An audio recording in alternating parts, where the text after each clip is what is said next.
we saw that there are 6 major functional areas which every organization has, and an information system must be designed to effectively cater to all these 6 major functional areas. The functional areas which are important are production, marketing, materials, finance, human resource development, and research and development. Excuse me, sir. Yes. Yeah. We saw that there are 6 major functional areas which are important in any organization, and when you design information systems, you have to be able to cater to the requirements in all these functional areas. These functional areas we pointed out are production, marketing, materials management, finance, human resource development, and research and development. Among these, we did talk about production. Not every organization may have really production, but most organizations will have. For instance, if you are really a company which is retailing materials like Food Mart, then you do not really produce anything, you only get things from your suppliers and then you market it. So, on the other hand, marketing is an important part of any organization, whether it be an organization like a motor car company, or it be a food world kind of company which does these sales of all the materials they buy from their vendors, or even a company like Google, which is primarily based on the web, and their major product is effectively a search engine.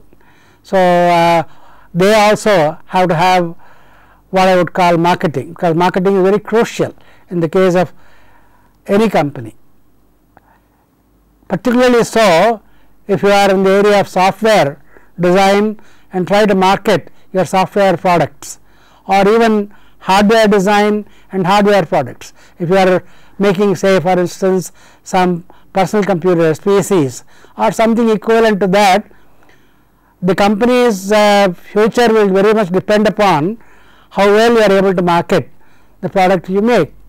It may be the best product, but unless the marketing is effective, one would not be able to make any kind of a profit for the company. So, marketing is an important aspect of any company. Besides marketing, of course, every company will have functional areas of finance, because without money nothing moves in this world. So, you have to have finance, and you have to have materials, that is materials which you manage. I mean, but then materials may be there definitely in most companies, including for instance a web based company like Google. Their materials are primarily the servers which they have to buy, and they have to maintain the servers, they have to have a huge bank of servers and deploy them and so on. So, materials are part of any company. And apart from that, human resource, no company can act without people, and people are the most important part of any organization. And the people, how smart they are, how satisfied they are, makes a lot of difference to particularly software companies. Software companies depend upon the intellectual labor of people. So, their production is primarily software, or writing programs, or developing systems. So, for them they are all done by people. So, unless the people are satisfied and the people are productive, the company is not going to make a reasonable product in reasonable time. So, managing human resources in any organization is a very important part. Research and development is extremely important in all the newer technologies, particularly in telecommunications, in computing, in even motor cars which are being made, in search engines and other types of web based products. It may not be all that important in companies like Food Mart, which really are just selling. Research and development may not be an important aspect for them, but in general the all the 6 functional areas will be there in most organizations, and at least 4 of them will be there in almost every organization. So, now we will look at marketing at some length. As usual, we look at the requirements of information under the categories of strategic requirements, tactical requirements and operational requirements. And among these, the strategic requirements are really determined by top management, which have an overview of the business and they want to kind of grow the business in the long run.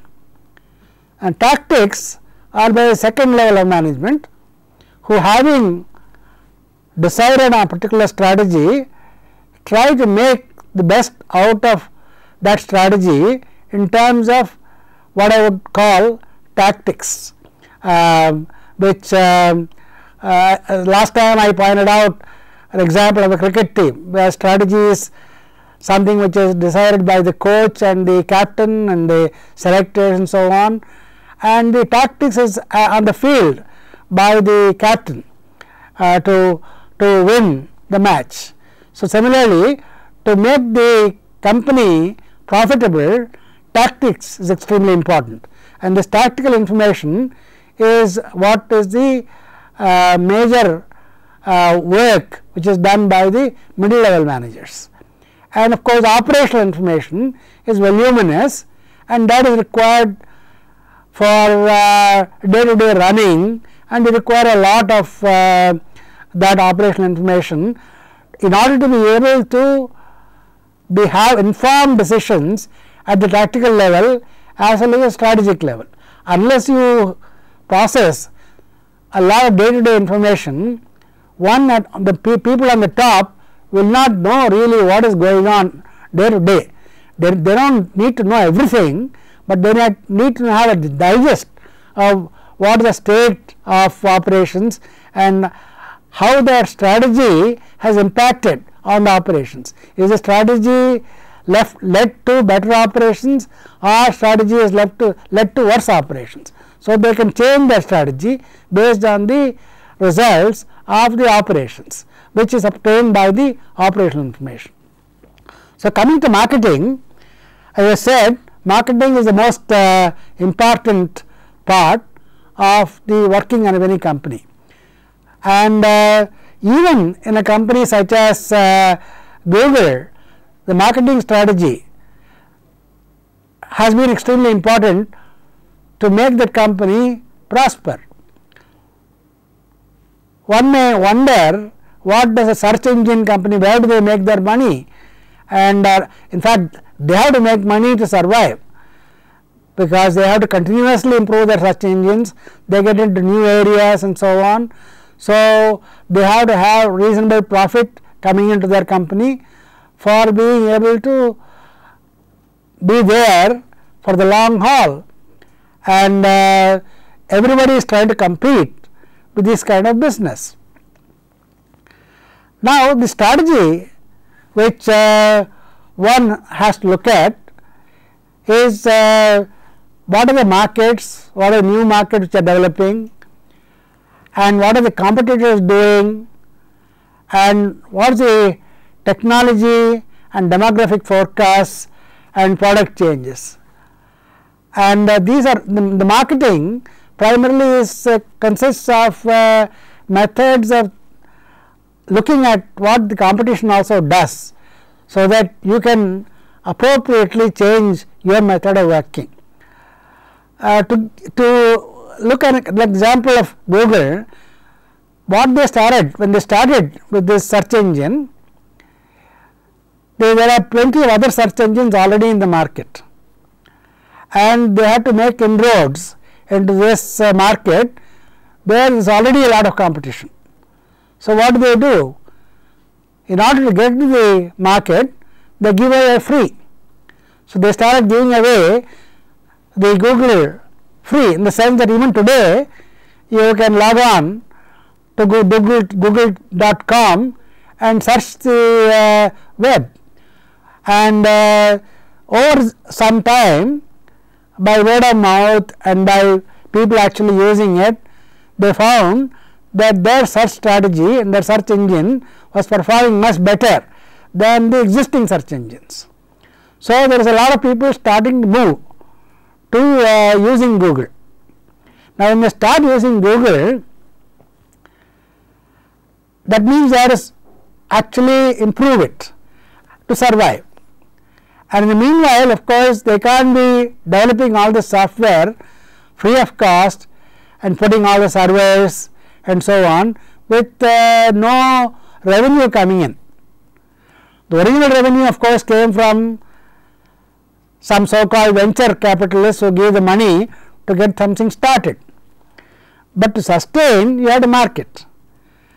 Now, the marketing is very interesting in this case, because people are used to this Google being free. So, suddenly you say, in order to use Google you have to pay some money, maybe very quickly your market will vanish. So, you have to take a strategy.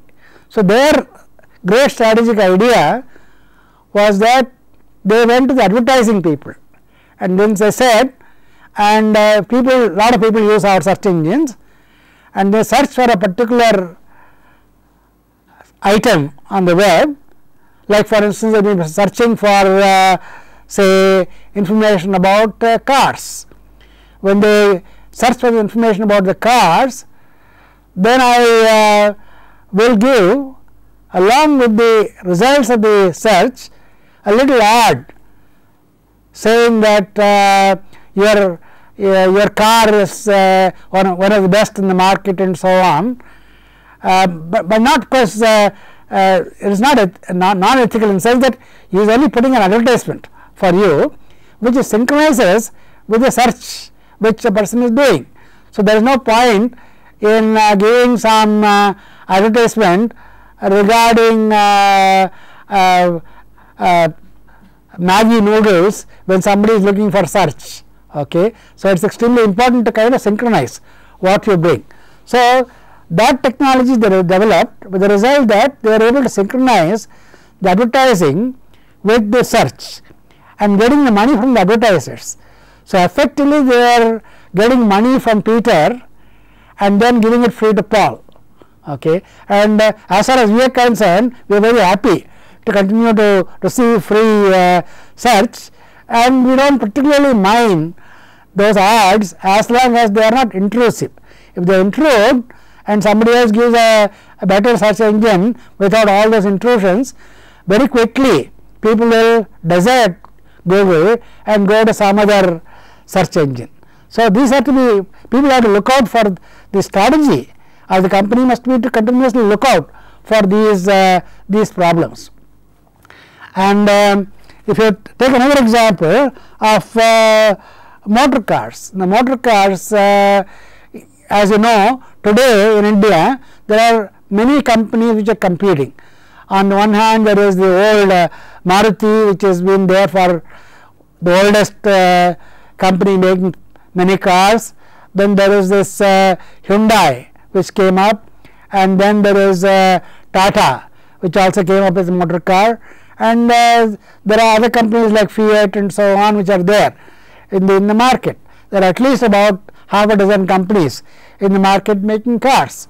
So, the top management has to take a particular strategic decisions of what do I do with the different models of my car, okay, and how do I look for new markets for my car. the Indian market is somewhat getting saturated, in the sense that there are too many competitors and so on. So, do I look for, say, market in Sri Lanka? Do I look for market in South Africa, or do I go to Far East, or do I go to Europe? So, these are issues in terms of looking for the markets and doing some kind of strategic decisions on either going to, say, a market like South Africa or Sri Lanka, or decide not to, because the top management may think that the logistics of being able to send the cars and getting profit out of that, and the local competition there to overcome that may be quite difficult. And another strategic decision you may take is that the way in which a car is sold through a lot of agents who are there as so called partners who market these cars, and then they give service after marketing. So, your car fails after you buy it, then they would essentially try to help you and get the car set right free of cost, and even take your car from your home for free servicing or for free repairs, at least for the first 1 year or 2 years and so on. So, these are issues the strategic people have to decide. And we have to look also at the competitive strategy. If suppose somebody else is giving some kind of free service, it says 3 years there is free service, and I am giving 1 year free service, is it worth going for a 3-year service, or it is not worth going for a 3-year service? That kind of decision one has to take. And you also have to look at the demographic forecast. In other words, what I mean by demographic forecast is how is the population growing, and at what age groups are people there. In fact, India has a large number of young people who are getting into the labor market and starting to make a reasonable amount of money, and now you have to see whether you have to have a strategy to meet the requirements of these younger people, and they may not require a large car. You may just try a small car as a beginning thing. So, Maruti strategy has to come up with a small car at a low cost. So, once you buy that low cost car and get used to it, then when you become slightly richer and have more money to dispose, then you may decide that you will go for a Maruti itself with a better model or more expensive model. And of course, they have a strategy which may be that if you are an ex Maruti owner and you want to upgrade to a new Maruti, I will take back your old car and pay you some money, or I will give you concession on the new car. These are the kinds of strategies which a top management has to decide, so that once they get a customer, they try to keep that customer happy right through possibly his career, so that he goes on being loyal to you also. So, they can give some called loyalty bonus and things that type. So, this is essentially what the companies try to do in strategy. Now, in order to do this strategy, you also have to look at the tactics of what how does middle management kind of help to use the strategy and make it work.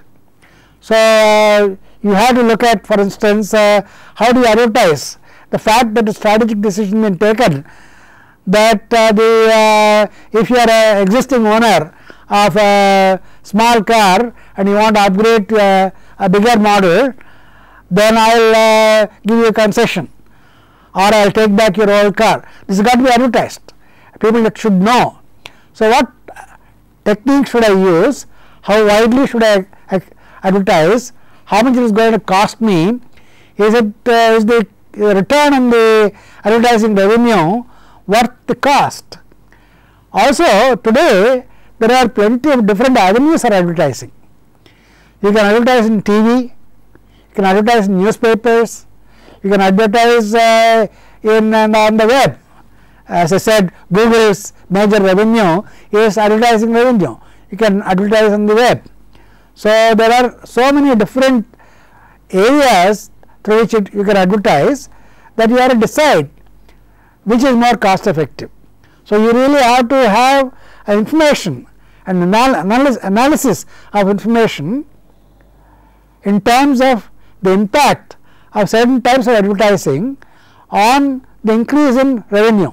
Suddenly you find that you put a TV slot and you found that because the TV slot which you had, suddenly people start inquiring about your car and you must have feedback on that, then you know that this TV slot has really helped.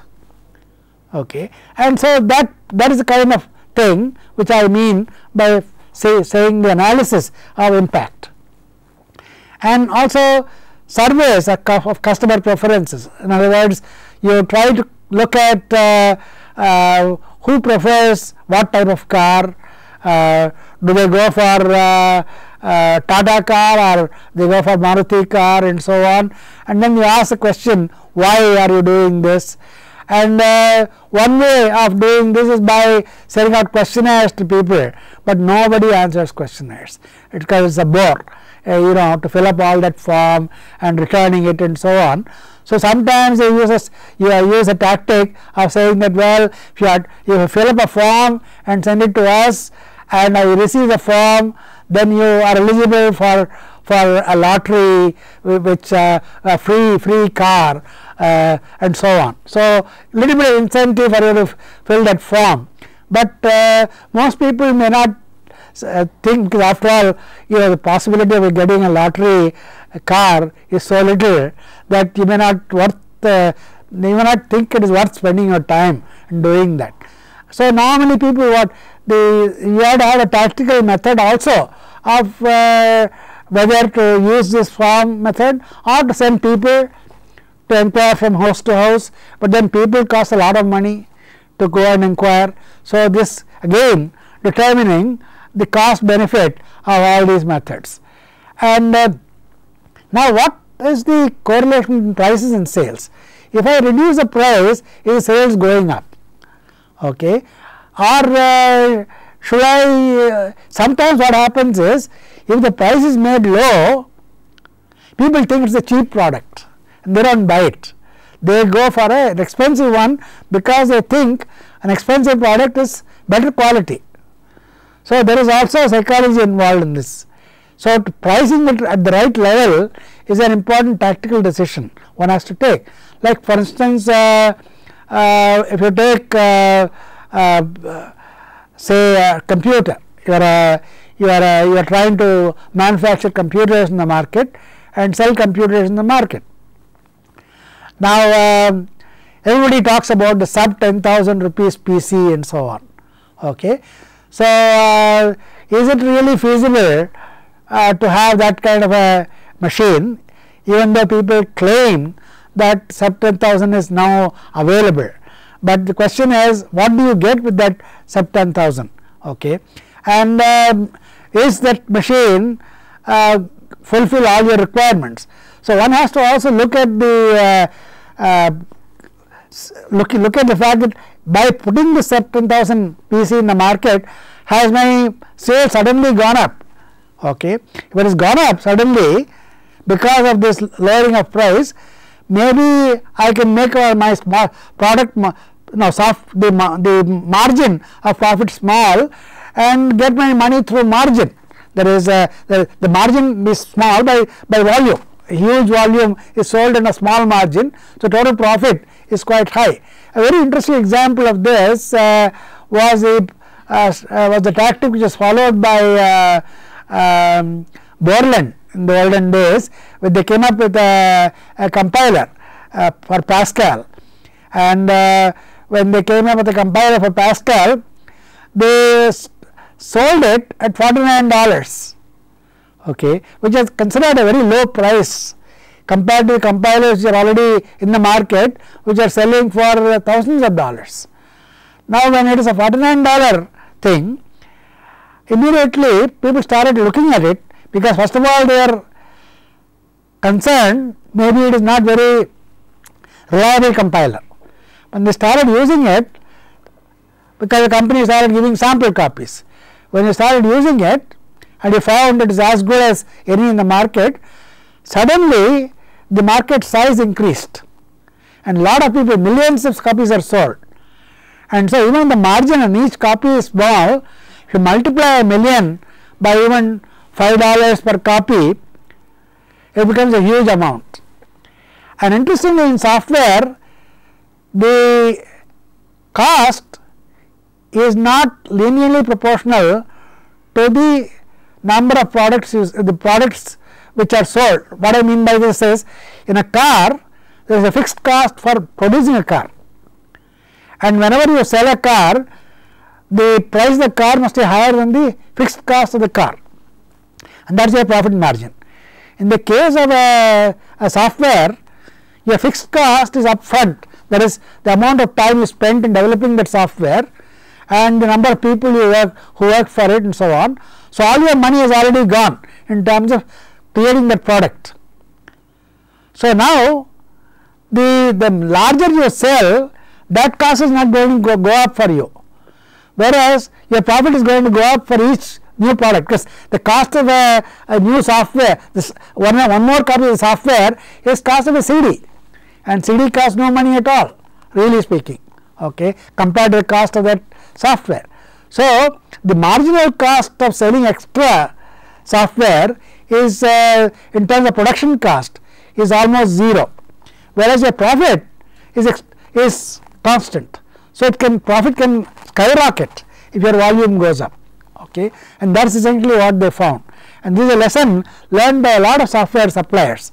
They said that it is better to kind of price it at a reasonable level and try to get volumes and make your product good quality, so it will sell by itself.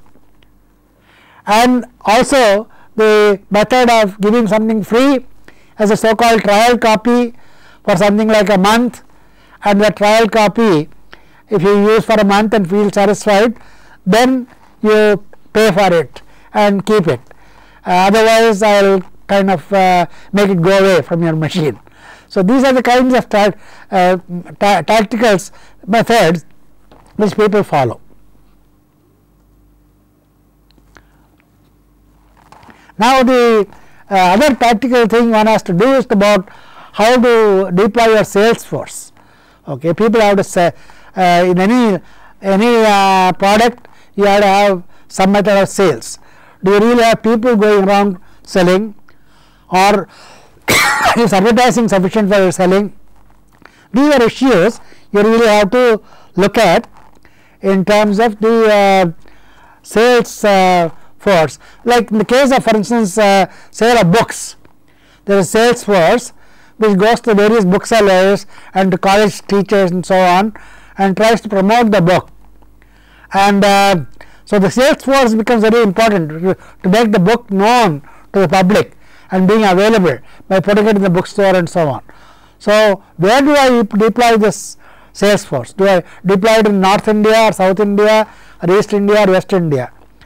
For books, for instance, many of the companies are deploying a lot more people in South India, because the number of engineering colleges in South India is huge compared to the number of colleges in North India. So there is again a decision in terms of how to deploy. And what are the alternate marketing channels? Do I sell books by the web or by bookstores and so on? And do I have a special sales campaign? These are issues which tactics are important. The operational information which is important in marketing management is, as I said, to feed the tactics and strategy. We looked at the sales force deployment as a tactical decision.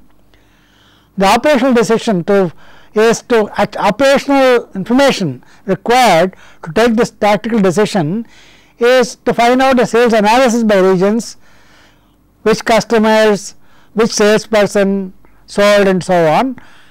And the operational information is very important to be able to also reward your better salespersons and so on. Suppose a particular salesperson in an area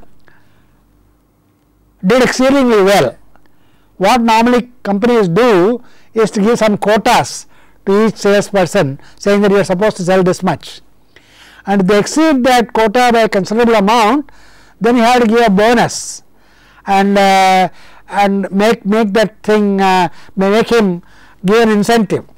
So that information should be available to find out whether he has exceeded quota or he is below quota. If he is below quota, of course you have to warn him and so on.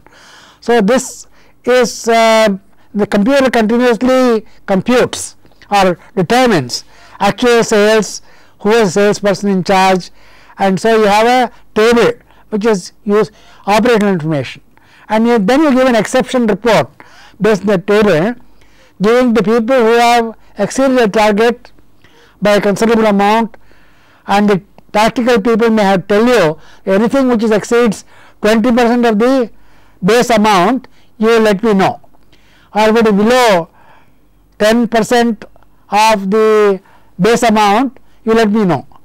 If it is below 10%, that means the guy is not doing too well, but above 20% means he is doing extremely well. So then I can take corrective action. If a person is just going straight ahead and keeping up his quota, I don't get informed at all at the tactical level. So the guy continues, and that is the kind of thing which because I don't require I shouldn't have too much information. So similarly the question of market share and trends, there is like what is the market share again is computed by looking at all the other competitors, what their total market, how much did they sell, and then this information is detailed information on how much they sold in Delhi, how much they sold in Chandigarh, how much they sold in Chennai, how much they sold in Hyderabad, and so on. The whole lot of data is available as at the operational level, and this data has got to be digested at the tactics. And operational information like seasonal variations. We are selling gold jewelry, for instance. Gold jewelry, there is always a variation in festive season like Deepavali. There is a lot more sales of gold than during other parts of the year, and in South India during something like Sankranti there is a lot more sale, or during the New Year's Yugadi or something, there is a lot more sales. So all these things you have to look at the variations, and that is essentially done by collecting the data. And when you change the model of a car, so like Maruti for instance, when they went from 800 to something else, okay, and was there a change, perceptible change in the demand for that car? That again is a detailed information, and one has to analyze that. And how are your sales outlets doing? How are they performing? This is again detailed information, and one has to digest it. And cost of the campaign, what exactly did the campaign cost, and how much is the benefit. So these are the things in terms of what I would say lots of detail which has to kind of get digested. Materials management is really how to manage the requirements of materials for the organization. Like if you are a car maker, then you require a lot of materials. Like for instance, you require seats of the car, you require steering wheels, you require horn, you require tires, you require lights, headlights, you have umpteen items, okay. And so with the umpteen items which are there, you have to decide on whether what kind of development should I have for vendors. Like, you know, it is not possible for every car company to make all their materials internally. Like suppose you want to make say horn in your car company, a horn is a low cost item, but it is a crucial item, and it may not be worth your while to do that, because your labor cost may be very high, and it may not be worth really putting that if the quality is good. So, you may take a strategic decision that horns are important, but I do not want to kind of invest a lot of money in that and break all these things. So, why do not I develop a vendor or a supplier?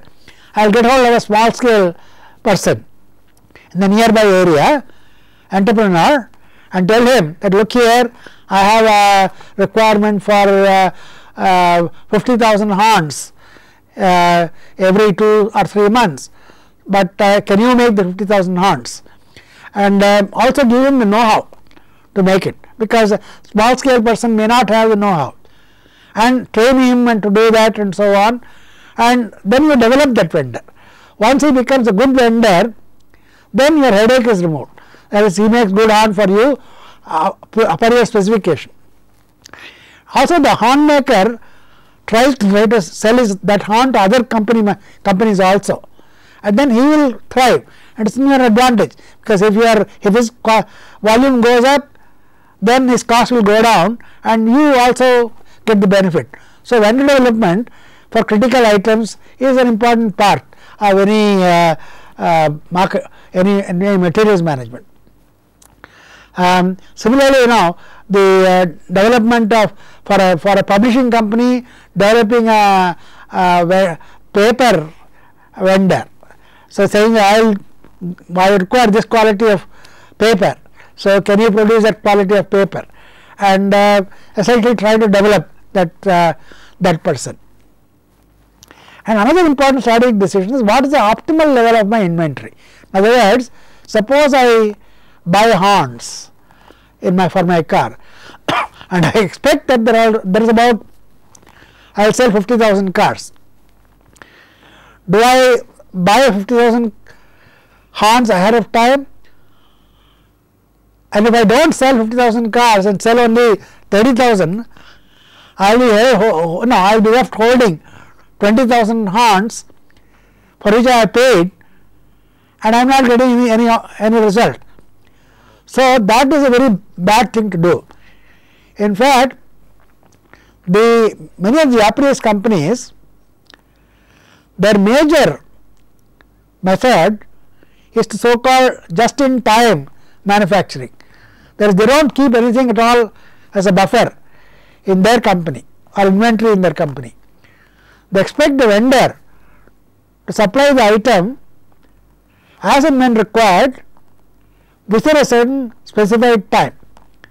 Like I say, within 8 hours I require this item, they should be ready to sell it, send it to you. This is possible in many areas where the reliability of the entire system is very good in terms of transport, in terms of general situation and so on. It is somewhat like that. Let me give a very homely example. Suppose you know that in your house there is going to be 24 hours of water coming continuously, and water never fails. Whenever you open the tap, water comes.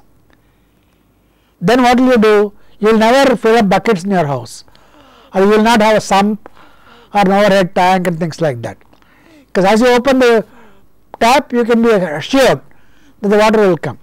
That is called just in time water. When you require it, the water comes. But if it turns out that the supply is irregular for various reasons, that 2 days only you get, once in 2 days only you get water, then what do? You fill up all your buckets, enough for 2 days. And this is, I would say, in some sense wasteful, because you may not use all that water, but you want to be on the wrong side, because you do not want to be got caught without water. So, you will overstock water. Same thing in a country, suppose the transport system is not very reliable, and there is a lot of delay in transporting of items, then I will make a buffer stock or inventory to cater for that transport delay, and also for unforeseen disruptions like strikes, bunds and things like that, which are not normally common. Things like bunds are not common in countries like Japan. So, they do not have to worry about this large inventory. Many of the Indian companies are forced to keep a inventory because of this problem. Okay. But that is a strategic decision. How much do you keep? How reliable is your system going to be, and so on. Determining proportion of materials needed. I mean, and reducing variety of inventories. In other words, another important thing in terms of proportion of materials needed, and also proportion of items on which I specifically look out for, has to be kind of looked at with some detail. And reducing variety is extremely important. In other words, the more the variety, the more the different types of inventory I have to keep.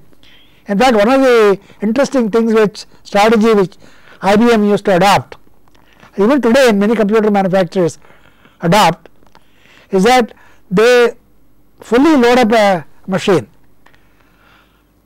and then they remove some features in the software and give it to you, because the variety is only one variety is there, and then when you order the more things, then they will enable that part. Like, you know, they used to have an electric typewriter which could type both Greek letters and English letters, and the design was such that both Greek and English letters is possible. So, when you did not ask for Greek, the price is lowered, but the machine was the same. They disabled the Greek part in the machine, and when somebody wanted the Greek part, they enabled that part, because as you know, many of these machines are nowadays driven by software, and you can do that. So, there is reducing variety in terms of the profitability is better, because you only make one type. Now, tactical information in materials management is in terms of as I said, you develop vendors, and when you develop a vendor, you don't want to have a monopoly vendor, because if there is a monopoly vendor, then after some time you start asking for whatever price he thinks you can pay. So, you really have to have multiple vendor development. A strategy may be to in fact have more than one vendor developed, and tactics will be, having developed 3 vendors, how do I break up my orders among these 3 based on their performance. So, come up with performance measures. Performance measures may be in terms of quality of what they are producing, responsiveness with which they meet my requests, and in terms of cost also. I mean, are they the three vendors, one of them may cost more, a little bit more, but his material may be much better quality. So, I have to have some method of measuring that, and also optimal reorder levels. Optimal reorder levels, what it really means is that when the inventory goes below a certain value, at what value below which it goes do I decide on reordering. This is essentially related to the buffer. If it is just in time inventory business, then there is no question of reorder level. Reorder level is 0. Whenever I get to almost 0, I ask by phone to send the supplies. But if it is a situation when unreliable supply for some reason, then you have to decide based on the unreliability, like water, there are 2 buckets or 3 buckets and so on. Depends upon your consumption pattern and how quickly, how quickly can the new supply come. Okay. And items shops versus standard needs.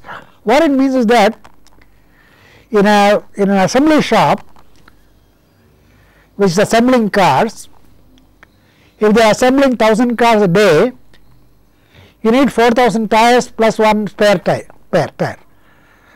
Now you have to have that 4000 tires ready, but you may not put all those 4000 tires in front of him, but you may send it in groups periodically, determining the period and how to issue, what is the standard needs and standard times, is a tactical decision.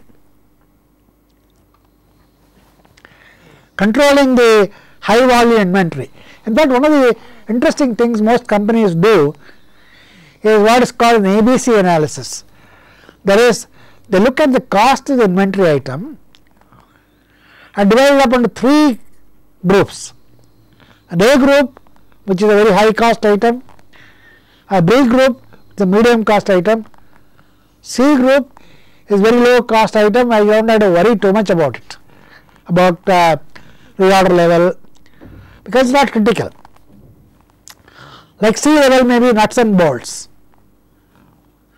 a B level may be horns and mirrors and so on, A level may be gearboxes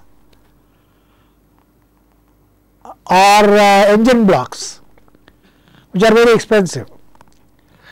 So I pay more attention to the high value inventory and not as much attention to C, because it does not really matter too much to me.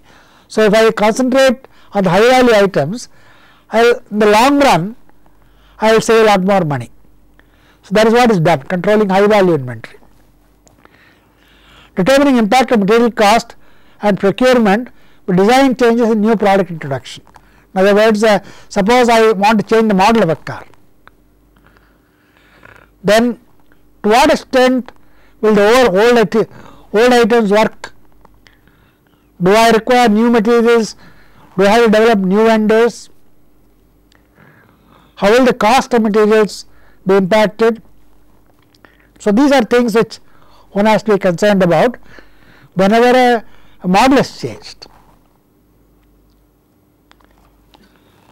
And operational, of course, is that a lot of detail in terms of excess and deficient items received from a vendor, list of items rejected because they are poor quality, what are critical items received. So I can immediately tell the manager who is waiting for that critical item, let us come, you can start using it.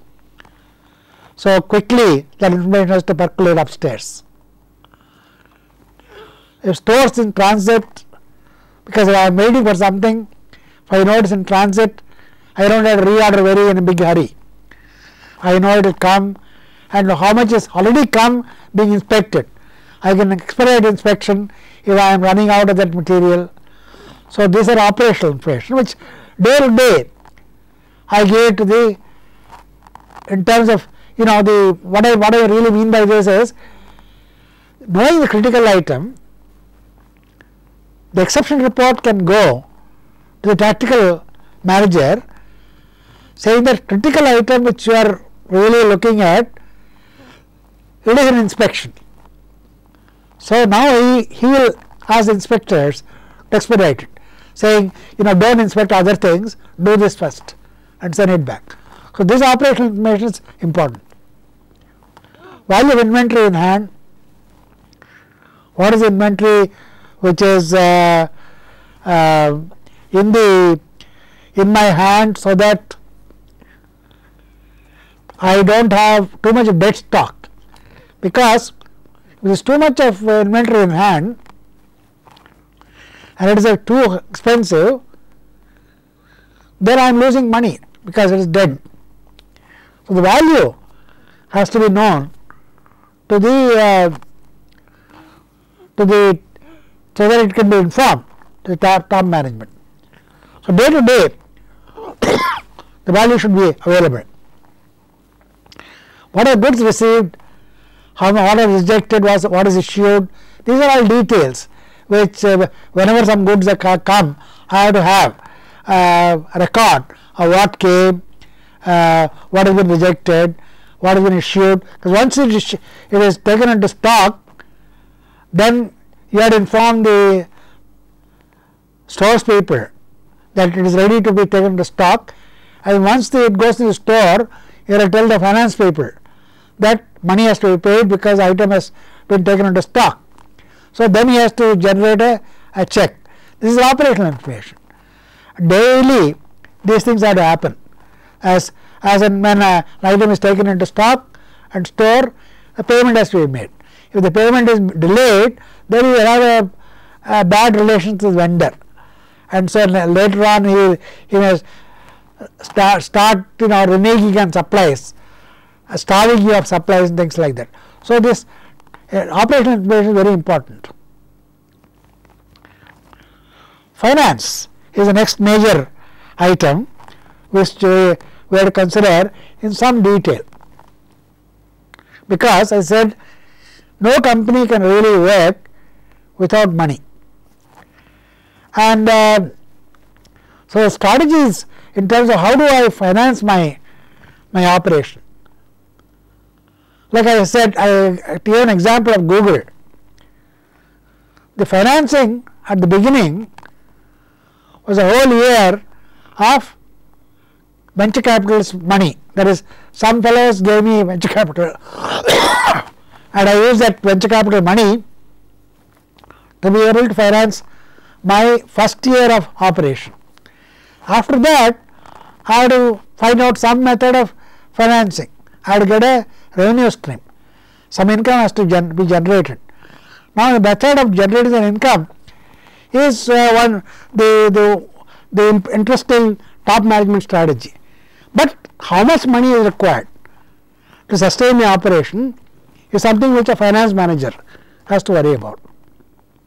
How do I price is another important part of any company. That is, I will give an example in fact of the pricing idea of Berlin for Pascal compilers.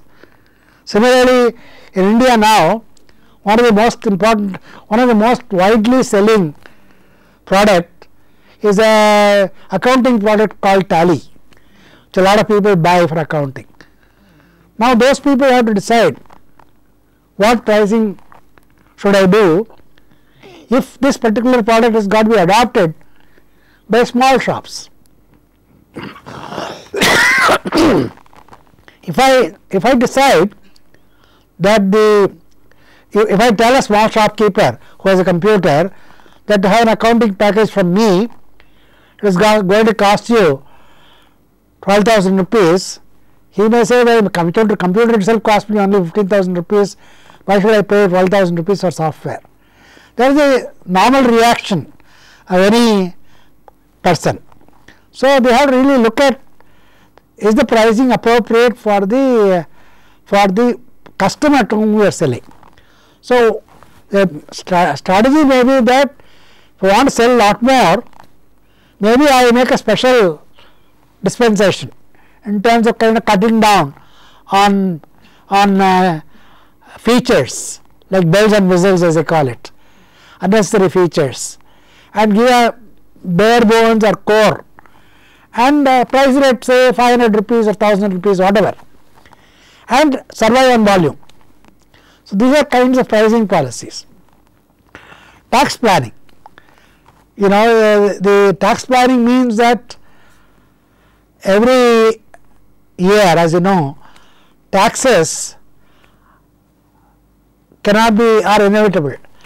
Somebody put it, death and taxes are the two certainties in life. And so you have to pay your tax, and you have to find methods of planning for that. In fact, certain companies, what they really do is to put their production in some small state like Pondicherry or Goa or somewhere where the taxation is very low, or they make it there and sell it to another state, maybe the taxation is not is lower. So you decide on where to do this, and tax planning to be able to make some profitability. The important point is that tax planning does not mean that you try to cheat the government by not paying tax. That is wrong. Okay, it means is that you follow the rules of the game. The rules of the game are laid out by the budget and the government. Within the rules of the game, what is the strategy I follow to reduce my impact of taxes? So that is essentially what is tax planning. And tax planning is there, of course, for both large companies or even for individuals. One has to kind of have so-called tax planning guides which are coming to reduce your overall taxation burden within the rules. Okay. So these are the issues which one has to be concerned about in finance management. And tactics at the middle level, you normally come up with a budget every year, and you look at actually the what budget should be there. How do I budget for various things? In other words, how much, like if I am running a software company, how much do I budget for buying new laptops or new desktops? How much do I allocate for sales or marketing? How much do I allocate for the people who are going to work for me, human resource? Okay. So I look at all the expenses like the human resource, marketing cost, the rental for the place where I am going to have that software company, and I have to be concerned about that. In fact, it turns out that certain areas, like suppose you go to downtown, there is Nariman Point in Bombay, the cost of 10 square foot of area for a small place for a software engineer to sit and work in front of his PC costs more money for the company than his salary. So you may decide that there is no point, you have to budget it. When you budget it, you decide that the budget is this much, you put it in Nariman Point. So you may decide that it is not worth putting it in Nariman Point. A strategic decision may be taken to kind of shift it to out of the way place, maybe suburb, where the rental is much lower, and maybe people are even happier to come to work there. Or now the new trend is there with all this internet and wideband and all that. They say don't have to travel to work, you work from home, and you do all your software development at home. And for working from home is again something which is possible in the case of software. So you have to really look at that. In other words, the finance management would say that if the cost of the location is becoming very important, and I may decide to let my employees work from home, but have a meeting place for all of them to meet, say once in 2 days or once in 3 days, to assess progress, look at the other teams and things like that. So there are many items of tactics one has to follow. And if many companies' major problem is that they already sold the item, but they have not received the money. So you have to kind of track the what you have billed versus what you have received, and there is a large outstanding. Somebody has to take care of that. See, so the top manager must know what is the large outstanding payments. Meeting you in the next modules. Thank you.